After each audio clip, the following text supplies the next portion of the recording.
muri Serbia kuri iki cyumweru muri Uganda yatangaje ko umuntu wa kabiri yishwe na Ebola wahitanywe n'iki cyorezo mu mwaka w'imyaka y'ine y'amavuko warugwariye mu bitaro bya Mulago umujyi wa Kampala. Minisiteri y'ubuzima ikavuga ko umubare w'abanduye Ebola muri iki gihugu wiyongereye aho bageze ku bantu 10. Icyakora ngo matariki 18-19 Gashyantare nibwo hagaragaye ibi bikorwa. Hari abantu 8 bo basezerewe mu bitaro hagati y'ayo matariki nyine basubizwa mu miryango yabo ndetse ngo ubuzima bwabo bumeze neza nta kibazo. Minisiteri y'ubuzima muri Uganda igashimangira ko ikomeje gukaza ingamba zo kurwanya iki cyorezo harimo no gupima abaturage benshi barimo abinjira n'abasohoka mu gihugu ndetse no gukingira abagize aho bahurira n'abasanganywe n'iki cyorezo cya Ebola. Ishami ry'umuryango w'abibumbye ryita ku buzima rivuga ko imbaraga leta ya Uganda iri gushyira mu kurwanya iki cyorezo cya Ebola ngo zigaragara ariko ko bakwiye kongerwamo imbaraga cyane cyane imiryango mpuzamahanga ikaba hafi iki gihugu cya Uganda kugira ngo iki cyorezo gihashywe ku buryo bwa burundu. Mu kwezi kwa mbere muri uyu mwaka nibwo inzego z'ubuzima muri Uganda zemeje ko hagaragaye icyorezo cya Ebola mu murwa mukuru Kampala nyuma y'uko gihitanye umuforomo w'umugabo wakoraga mu bitaro bya Mulago biherereye mu mujyi wa Kampala. Icyorezo cya Ebola cyaherukaga kugaragara muri Uganda mu mpera z'umwaka wa 2022 aho kisha abantu 55 mu bagera ku 143 bari bagaragaweho n'iki cyorezo. Dusoreze amakuru yacu avuga hirya no hino ku isi. Muri Senegal guverinoma ya Senegal yatangaje ko Macky Sall wahoze ayobora iki gihugu akwiye kugezwa imbere y'ubutabera agakurikiranwaho ibyaha bifitanye isano n'imicungire y'imari ya leta. Umuvugizi wa guverinoma Moustapha Diakité Sarré yavuze ko Macky Sall yashinjwa kuba nyirabayazana w'imibare y'ibinyoma yagaragaye muri raporo iheruka gusohoka tariki ya 12 Gashyantare y'imikoreshereze y'imari ya leta. Ni raporo yasohowe n'urukiko rw'ubugenzuzi bw'imari rw'ubugenzuzi bw'imari ya leta. Iyo raporo igaragaza ko umwenda udasanzwe igihugu gifite ungana 99.37% by'umusaruro mbumbe w'igihugu, igipimo kiri hejuru ugereranyije n'ibyatangajwe na leta ya Macky Sall.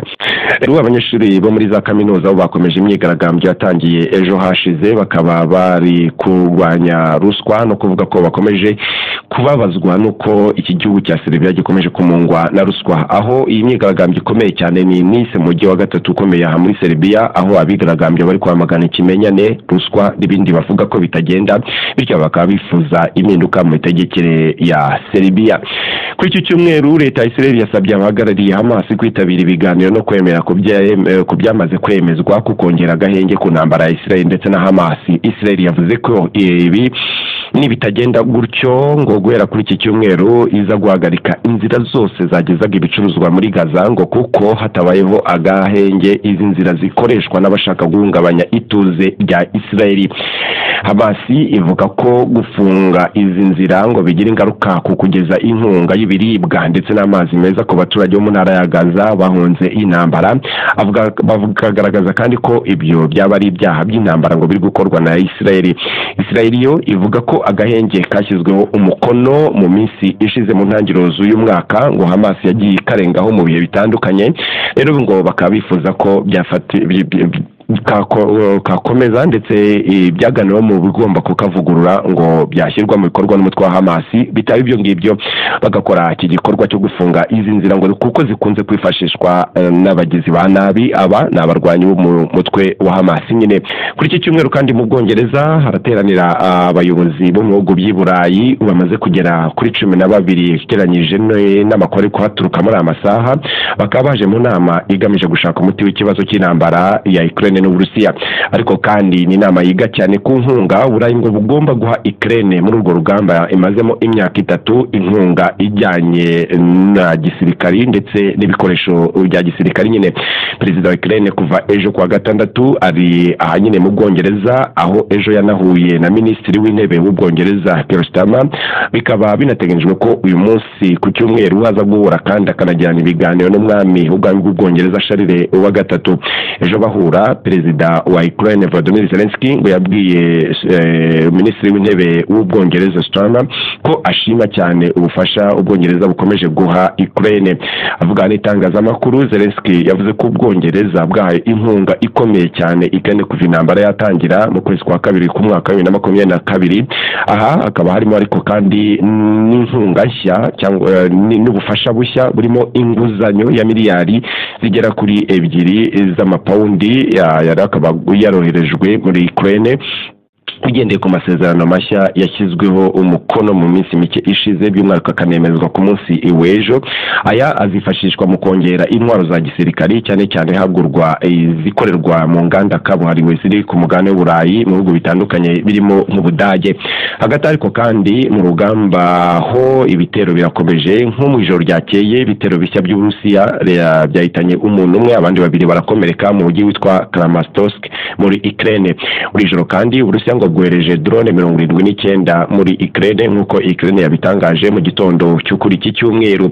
Hagati ariko kandi bimwe mu byitezweho kugarukwaho cyane muri biganiro biteganyijwe kuri iki cyumweru i Londres mu Bwongereza ngo ni ikibazo cyo kongera kubona ibintu kimwe hagati y'Uburayi ndetse na Leta Zunze Ubumwe za Amerika.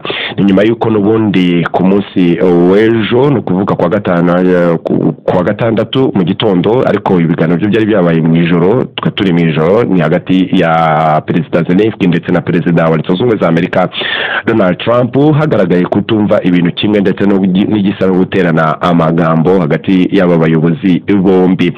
Hagati ariko kandi Perezida w'Ubufaransa Emmanuel Macron we yari yasabye ko Ukraine yabashaka uko ikora ibishoboka byose kumva kimwe ikibazo cyayo n'Uburusiya, bakabyumva kimwe n'imene na Leta Zunze Ubumwe za Amerika, kuko Leta Zunze Ubumwe za Amerika ari umufasha ukomeye by'umwihariko haba ku mugabane w'Uburayi ndetse no muri OTAN n'umuryango wo gutabarana uhurije hamwe ibihugu by'Uburayi ndetse na Leta Zunze Ubumwe za Amerika.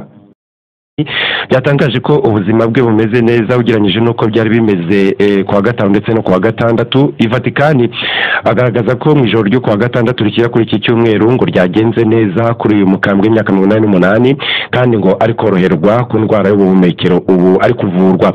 Uyu munsi wa 17 Papa Francis ufite imyaka 88 nyine ari mu bitaro i Gemelli mu Butaliyani, aho akomeje gukurikiranwa n'abaganga kabuhariwe basanzwe bakurikirana ubuzima bwe.